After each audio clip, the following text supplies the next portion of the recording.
Martın 16-sında gözlənilən hava şəraiti açıqlanıb. Milli Hidrometeorologiya Xidmətindən Qafqaz İnfoya verilən məlumata əsasən, Bakıda və Abşeron yarımadasında hava şəraitinin dəyişkən buludlu olacağı, arabir tutulacağı, əsasən yağmursuz keçəcəyi gözlənilir.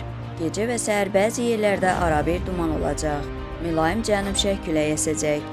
Havanın temperaturu gecə 7-12 dərəcə isti, gündüz 19-24 dərəcə isti olacaq. Atmosfer təzyiqi 765 mm civə sütunundan 761 mm civə sütununa enəcək. Nisbi rütubət 60-70% proqnozlaşdırılır. Azərbaycanın rayonlarında havanın əsasən yağmursuz keçəcəyi, bəzi yerlərdə arabir duman olacağı gözlənilir. Şərq küləyi əsəcək. Havanın temperaturu gecə 8-12 dərəcə isti, gündüz 25-30 dərəcə isti. Dağlarda gecə 3-8 dərəcə isti, gündüz 20-25 dərəcə isti olacaq.